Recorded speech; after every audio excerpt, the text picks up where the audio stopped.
Everyone lies about electric vehicle range until you actually get them out on the highway at 75 miles per hour. But the Nissan Ariya has a very interesting story to tell when it comes to real-world efficiency. You see, the aerodynamic shape of this car is not just for show. It is heavily optimized to slice through the air with a very low drag coefficient. When you opt for the front-wheel drive model with the extended 87 kilowatt-hour battery pack, Nissan claims you can travel well over 300 miles on a single charge. In my real-world testing, where I actually drive the car normally instead of hypermiling behind a semi-truck, the Ariya consistently delivers around 280 to 290 miles of highly usable highway range. That is a massive number that completely destroys any lingering range anxiety you might have about taking this car on a long family road trip. The secret sauce here is how Nissan handles energy regeneration.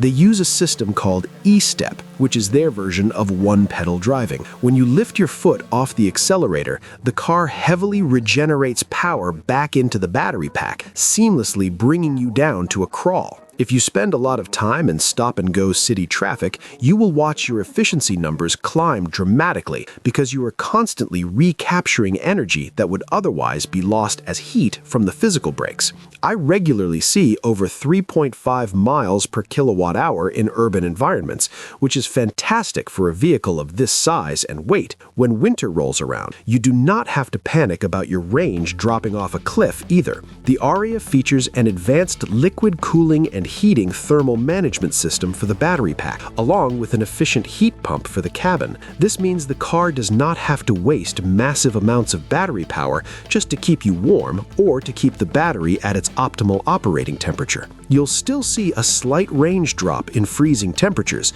because that is just the reality of lithium-ion chemistry, but the heat pump mitigates the loss significantly compared to older electric vehicles that rely on resistive heating. When it's time to plug in at a fast charger, the vehicle can precondition the battery on the way to the station, ensuring that when you plug in, the cells are at the perfect temperature to accept power as quickly as possible. It maxes out around 130 kilowatts, which does not sound like a record-breaking number, but because the car holds that speed steadily for a long period, you can easily go from 10 to 80% charge in about 35 to 40 minutes.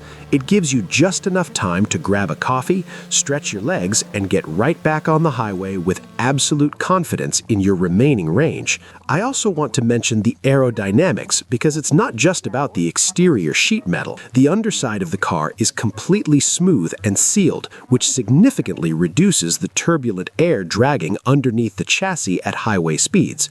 Even the design of the front fascia directs airflow precisely around the front wheels to create an air curtain, further reducing drag. When you combine that obsessive aerodynamic engineering with a battery management system that constantly monitors individual cell temperatures, you get a vehicle that does not just promise high efficiency on a brochure, but actually delivers it consistently in the real world. You will find yourself obsessing over your efficiency score on the digital dashboard, turning your daily commute into a fun little game of energy management.